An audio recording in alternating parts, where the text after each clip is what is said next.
est Seigneur et ce Seigneur est véritablement notre raison de vivre. Amen. Voilà, bonjour, rebonjour à ceux qui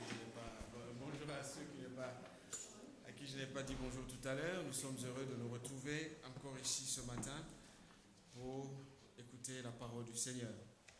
Sans plus tarder, je vous invite à ouvrir vos Bibles dans le livre du prophète Ésaïe, Ésaïe chapitre 41.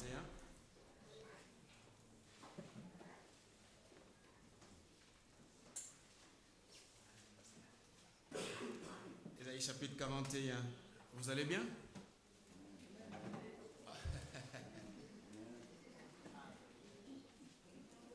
Que Dieu soit loué. Amen.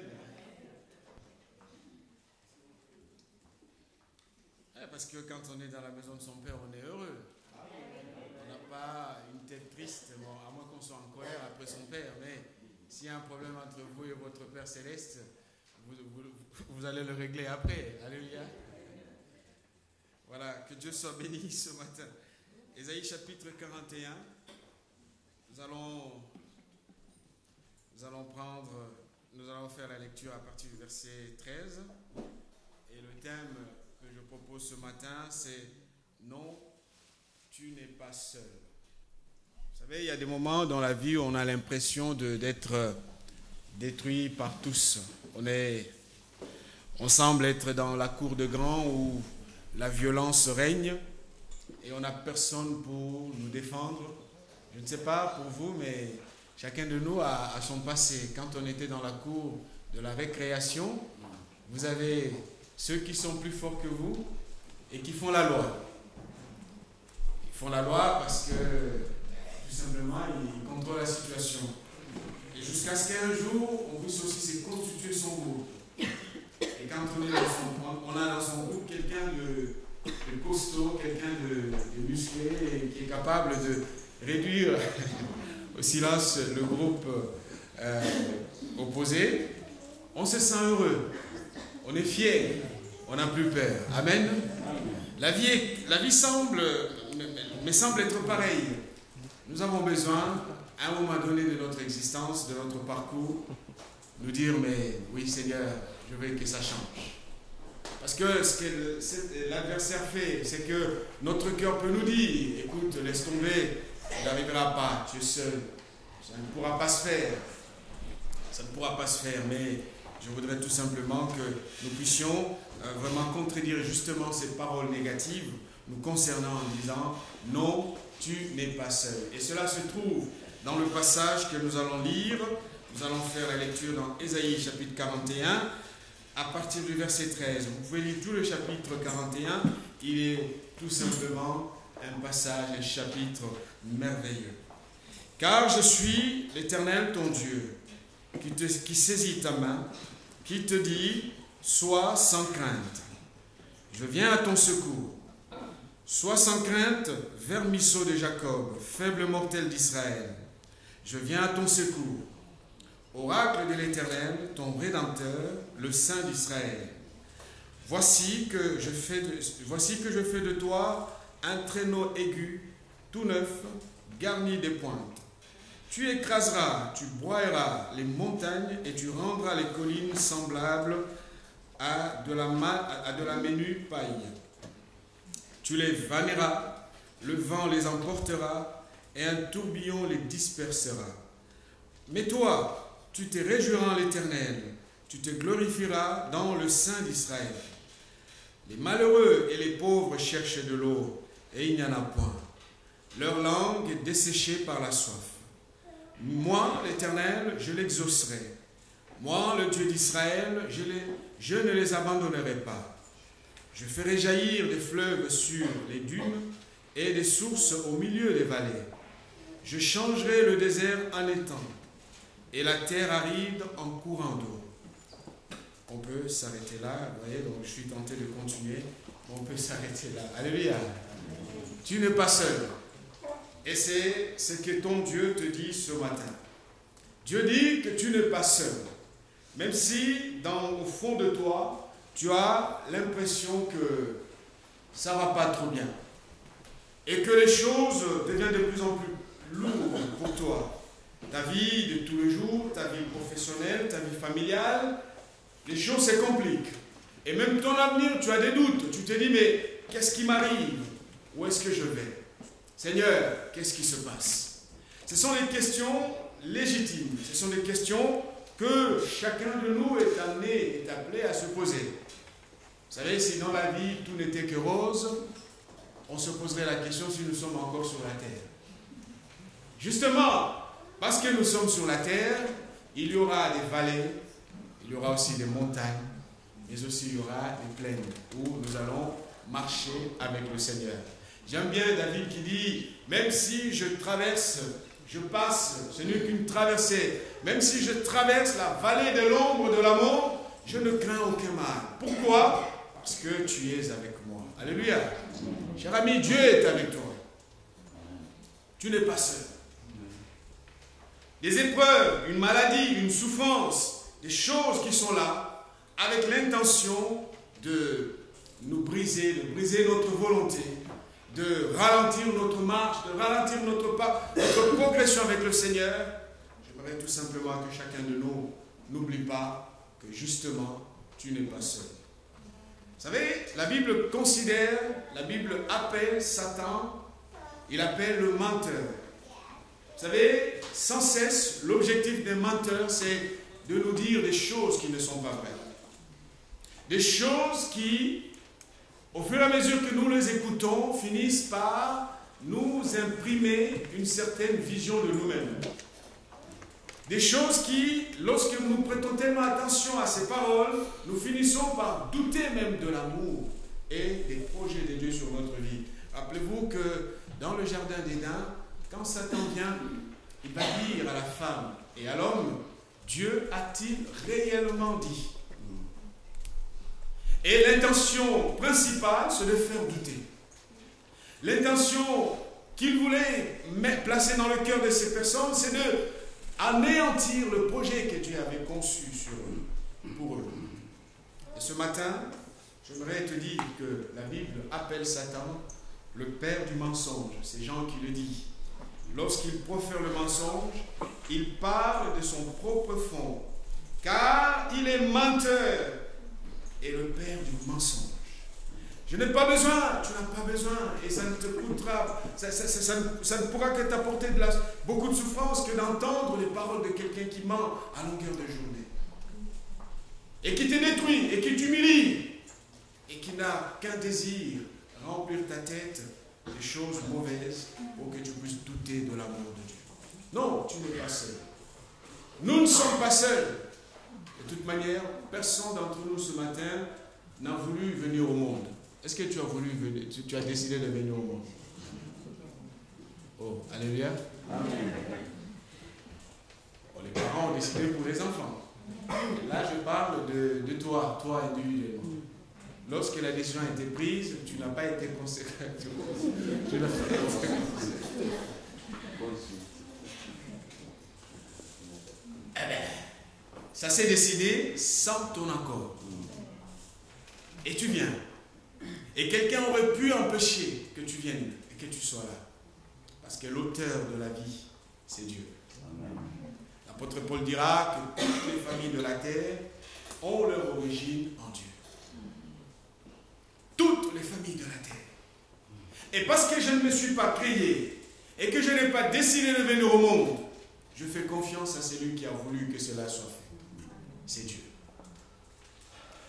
Peu importe la manière par laquelle je suis arrivé, peu importe ce qui a été dit avant ou après moi, mais je sais que si je suis là, j'ai un Dieu qui m'aime, j'ai un Dieu qui me connaît, j'ai un Dieu qui a un projet pour moi. Vous savez, un homme dans la Bible s'appelle Jephthé. Jephthé est né dans une famille difficile.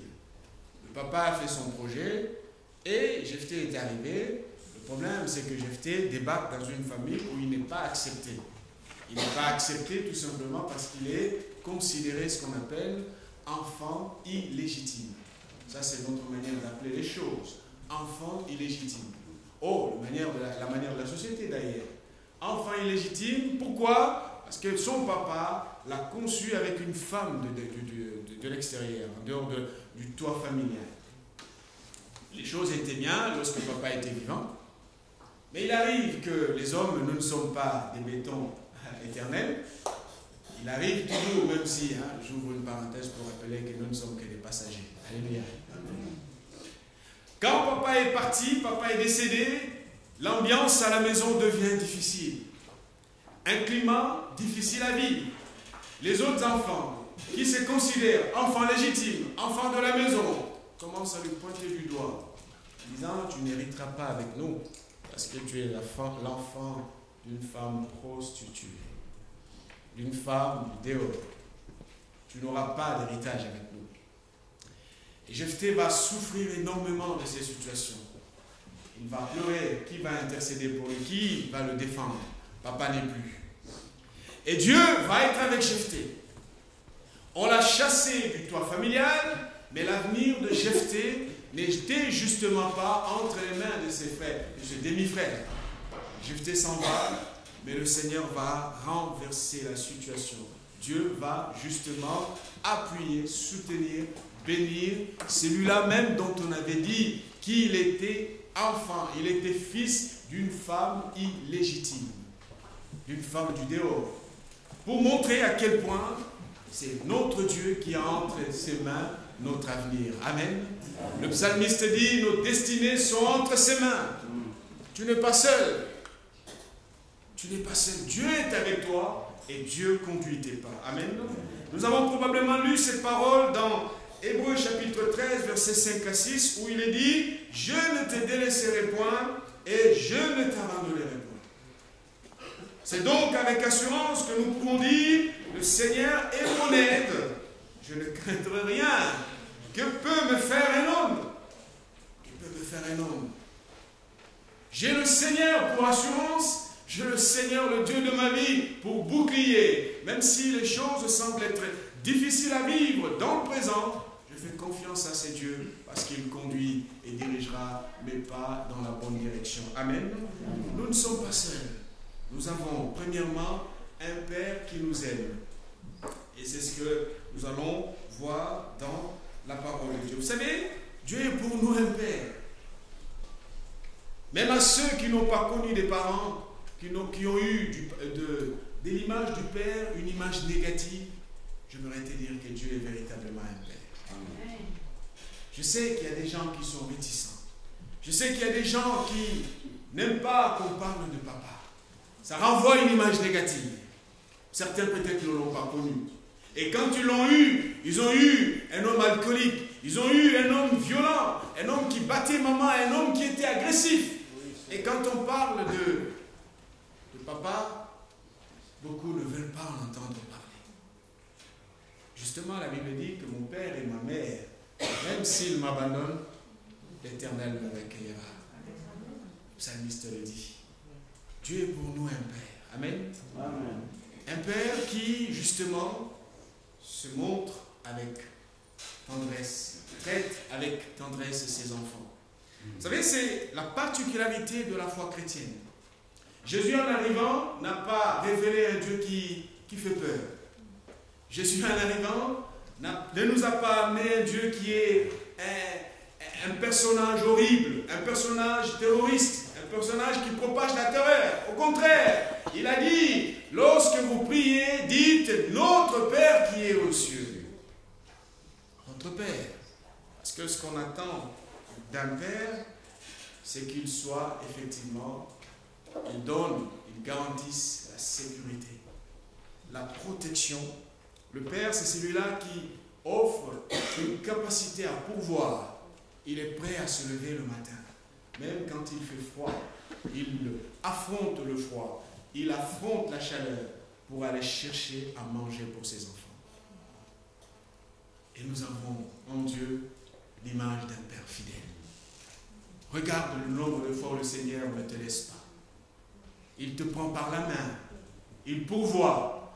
Lorsque tu dis que tout est fini, non, justement pas. Dieu est là, Dieu te soutient, Dieu t'accompagne. Le Père, c'est celui qui donne la direction. On n'oubliera pas non plus le fait que le papa, c'est celui qui discipline ses enfants. Alléluia.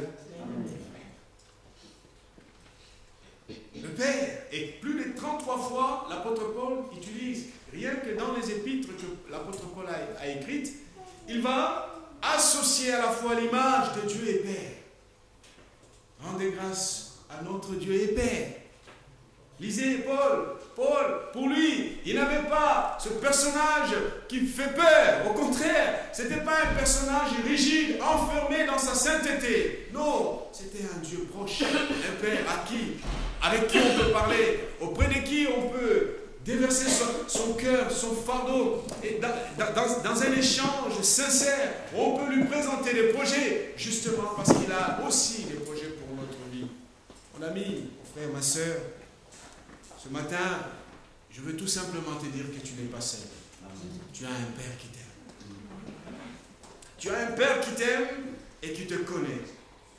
Et vous savez, c'est David, j'aime bien le roi David, parce que ça a été sa perception de Dieu. Nous le savons que lorsqu'il était question du choix du roi d'Israël, le père de David a commencé par montrer la galerie des enfants préférés. Oh, on a commencé par l'aîné qui était peut-être élégant, bien et tout ça. La Bible mentionne qu'il était un homme beau et du calibre souhaité pour être un chef. Mais voyez-vous, Dieu n'est pas un Dieu d'apparence. Dieu regarde le fond. Dieu va au-delà des apparences. Et lorsque le Père a sorti tous les enfants qui étaient considérés pour lui des enfants qui auraient pu prendre la direction de la famille ou même du pays, le prophète posera la question: est-ce que ce sont là tous tes enfants? Et le père de David dira: non. Il y en a encore un qui n'est pas ici. Il est avec le brebis. Il est avec le troupeau. Et on enverra chercher David pour qu'il vienne, parce qu'au fait, c'était lui. Chers amis, Dieu, et David plus tard le dira, dans le psaume 23, nous le savons, il dira: l'Éternel est mon berger. Et dans l'image du berger, David parle de ce protecteur, de ce père proche.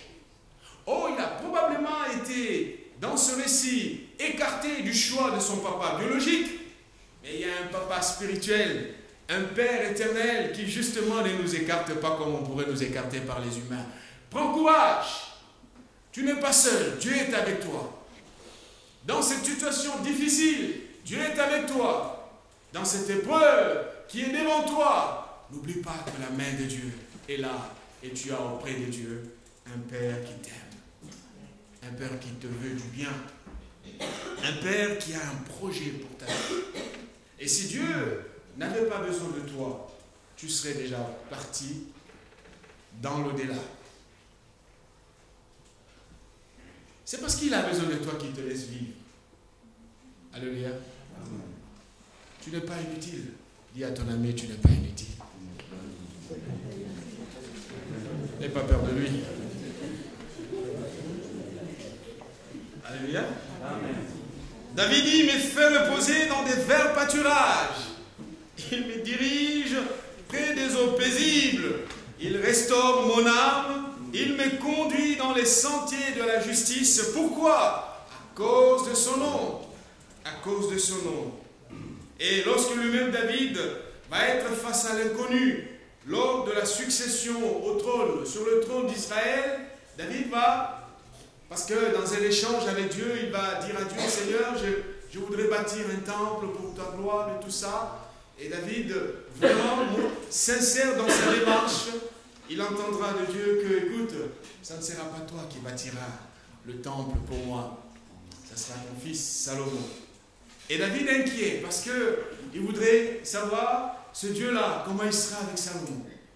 Est-ce que ça sera un autre Dieu ou ça sera le même Dieu tendre et proche? Et David va obtenir de la part de Dieu cette garantie: Salomon sera traité par Dieu comme son propre fils. La Bible dit dans 2 Samuel chapitre 17 verset 13 à 15, ce sera lui, Salomon, qui bâtira une maison en mon nom. et j'affermirai pour toujours le trône de son royaume. Je serai pour lui un père, et il sera pour moi un fils. Je serai pour lui un père, et lui, à son tour, sera pour moi un fils. Et je vous laisse lire la suite. Cela rappelle que c'est justement sous ces signes de paternité que Dieu va placer l'alliance contractée avec son serviteur David. Et cette alliance qui est révélée en Christ aujourd'hui avec nous. Amen. Amen. Tu n'es pas un produit du hasard. Tu es le résultat d'une longue et ferme résolution, décision de Dieu. Parce que la Bible dit, Dieu dit, faisons l'homme à notre image et selon notre ressemblance. Pourquoi? Pour qu'il domine. Le mot dominer, ce n'est pas écraser. Hein? Le mot dominer, c'est pour qu'il administre, qu'il soit le gérant. Parfois, on est dominé par le péché, on est administré par un mal, par une souffrance. Non, Dieu veut que ça soit justement le contraire. Tu as été créé pour être l'image, selon la ressemblance de Dieu, avec l'intention de Dieu de te placer comme gérant de l'ensemble de ce qu'il a créé. Amen. Chers amis, l'épanouissement est impossible et ton bonheur sera toujours un bonheur abstrait si à longueur de journée tu te laisses influencer par l'adversaire qui est un grand menteur. Si à longueur de journée tu écoutes ce qu'il ne cesse de te répéter à l'oreille, ça sera fini. Les médecins ont dit ça. Ton sort, ça va être comme ça. Tu ne peux rien. Regarde, tu n'as jamais rien réussi. Tu ne réussiras rien. Tu es bon à rien. Et tout le temps, et tout le temps. Et on finit par croire tous ces mensonges. On finit par les croire. Pourquoi on finit par les croire? Parce que ce qu'on entend tout le temps finit par forger devenir une seconde nature en nous. Et on se persuade en disant, mais bon, c'est peut-être j'ai été créé pour ça. Non, non, non. Tu as été créé par Dieu pour être dans sa présence et être l'objet de la bénédiction de la part de Dieu. Amen. Amen. Oui, si tu n'es pas seul, parce que Dieu est avec toi. Et aussi longtemps que le Seigneur te laisse vivre, je vais parler avec l'Ecclésiaste qui dit ceci, Ecclésiaste chapitre 9, verset 4. Pour tous ceux qui vivent, il y a de l'espérance. Et même un chien vivant vaut mieux qu'un lion mort. Je peux avoir l'apparence d'un chien, oui, mais si je suis un chien, je vaux plus qu'un lion qui est mort. Alléluia. Amen. Satan est un lion qui est mort. Il a été vaincu par Jésus. Garde la confiance en Dieu. Sois en paix avec le Seigneur. Sois en paix avec toi-même et ne te laisse pas entraîner par les mensonges de Satan. Pourquoi tu n'es pas seul? Parce que Dieu a donné pour toi le meilleur de ce qu'il avait. Est-ce que tu le crois? Ah, apparemment non. Hein? Dieu a donné pour toi le meilleur de ce qu'il possédait. La Bible dit, Paul le dit dans Romains chapitre 8, verset 32, lui qui n'a point épargné son propre fils, mais qui l'a livré, qui l'a offert pour toi, pour nous. Comment ne lui donnera-t-il pas aussi toutes choses avec lui? Ce matin, n'oublie pas que tu n'es pas seul. Deuxièmement, pourquoi tu n'es pas seul? Parce que tu as un ami. Alléluia. Amen. Tu as un ami, cet ami s'appelle Jésus. Cet ami s'appelle Jésus. Alors, je sais que on aime naturellement le considérer comme notre Seigneur. C'est tout à fait logique, c'est normal. Notre Sauveur, notre Seigneur, oui. Mais Jésus est aussi un ami. Vous savez, c'est pour cela que je me dis que le christianisme est vraiment le top de top. Il n'y a pas de servitude. Il n'y a pas de carcan. Il y a la liberté dans la relation. Il y a la proximité avec l'Éternel, notre Père. Et la Bible dit, l'ami aime en tout temps, et dans le malheur, il se montre un frère. L'ami aime en tout temps. Qu'est-ce qu'on attend de l'ami? Dans l'amitié est agréable lorsqu'il y a l'assistance. C'est ce que Jésus fait. Lorsqu'il y a la franchise, c'est ce que Jésus fait. Quand on n'est pas dans la bonne direction, il rappelle. Il n'est pas hypocrite, il ne va pas t'applaudir quand tu vas dans le mauvais sens. Et si vous avez des amis qui vous applaudissent lorsque vous vous détruisez, fouillez-les. Ce ne sont pas des amis justement. Dans l'amitié, il y a la fidélité. Lorsque tout le monde s'en va, l'ami reste. L'ami reste. L'ami est là. Et là, toutes ces choses, nous le trouverons en Christ. En Christ Jésus. Parce que l'amitié, dans l'amitié, il y a des sentiments réciproques d'affection. L'amitié exige qu'il y ait le témoignage de bienveillance. C'est ce que notre Seigneur fait. Un jour, il va dire aux apôtres, dans Jean chapitre 15, versets 13 à 15, il dit ceci. Il n'y a pas de plus grand amour que de donner sa vie pour ses amis. Vous êtes mes amis si vous faites ce que je vous commande. Et il dit, je ne vous appelle plus serviteur parce que le serviteur ne connaît pas ce que fait son maître, mais je vous ai appelé ami parce que je vous ai fait connaître tout ce que j'ai appris de mon Père. Alors, faites le choix vous-même. Quel est le Seigneur que vous voulez suivre? Un Seigneur qui fait peur, devant qui on est tout le temps dans des courbettes ou quoi? Ou c'est un Seigneur qui est pour nous un ami et avec qui on peut marcher ensemble? Alléluia. Amen.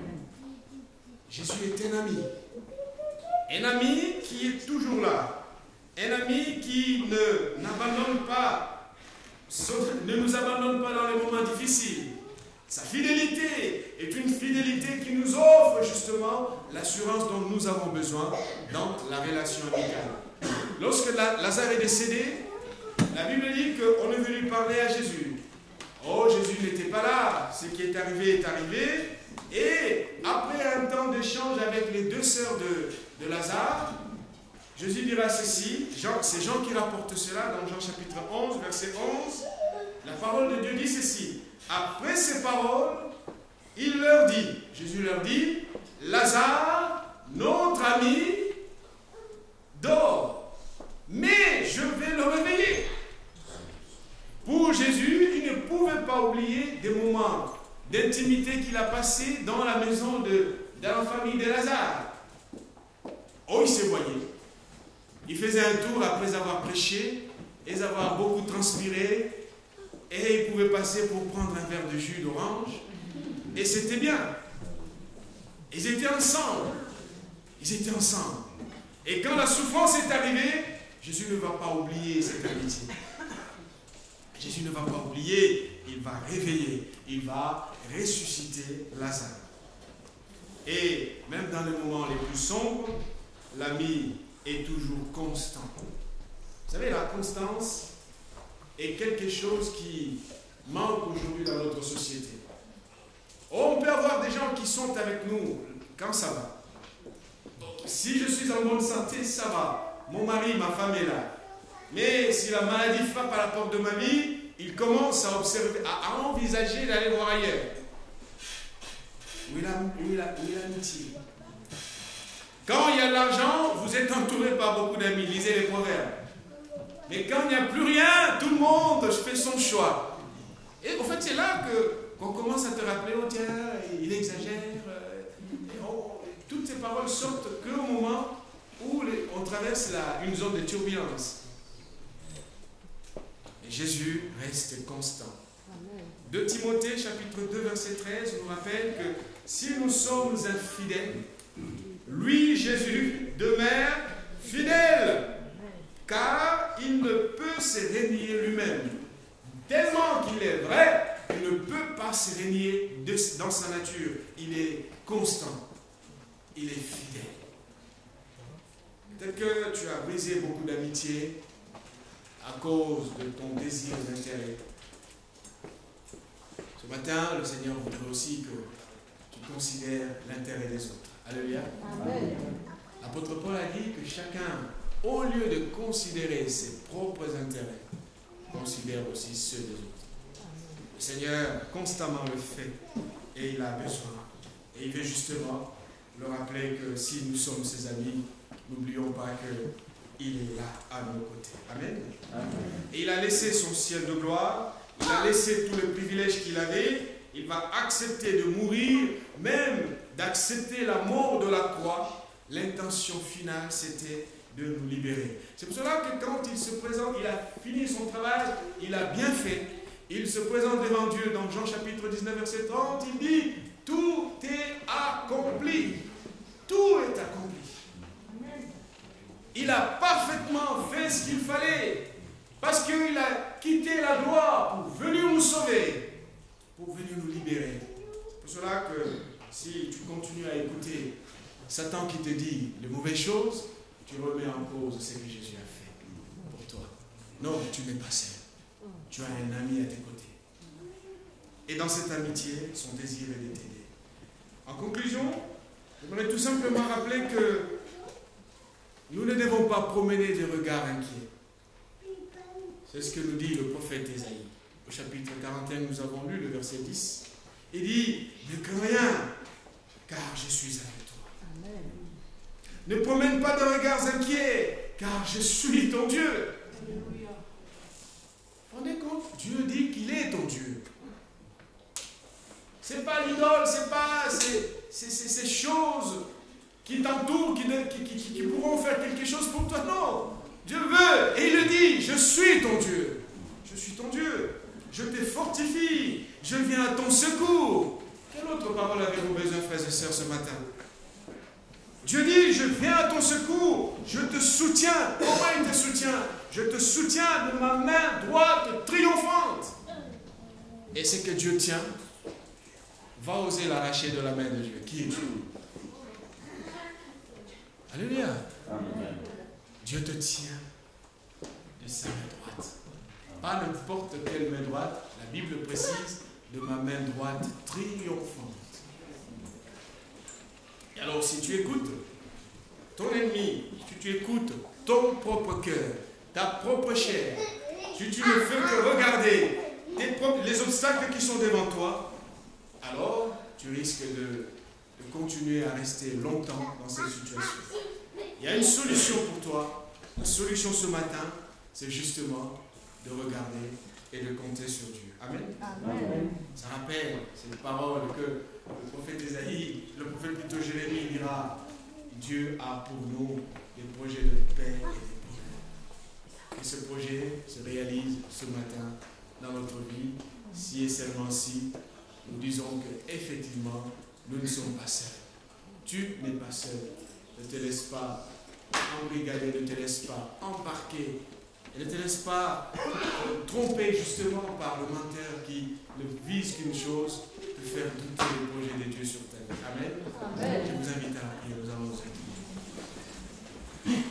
On va chanter un chant qui dit justement, non, jamais tout seul. Et je demande au groupe de louange de venir le chanter avec moi parce que comme vous le savez, je suis un grand chanteur.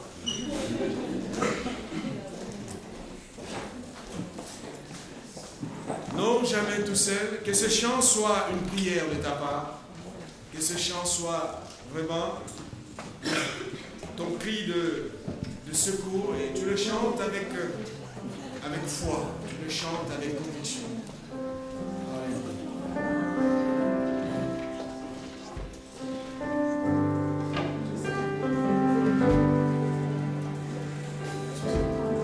On peut se lever si vous pouvez. Mais surtout, chantons dans une attitude de prière devant Dieu. Quel que soit ton problème, Dieu est plus grand que ce problème. Les enfants d'Israël croyaient que la mer Rouge n'allait pas se diviser en deux. Et ils ont commencé à regretter l'Égypte. Ne regrette pas le passé. Ne regrette pas ton passé. Regarde devant toi. Ton avenir est devant. Demain, Dieu veut des choses merveilleuses pour toi. C'est pour cela qu'il t'a appelé en Christ.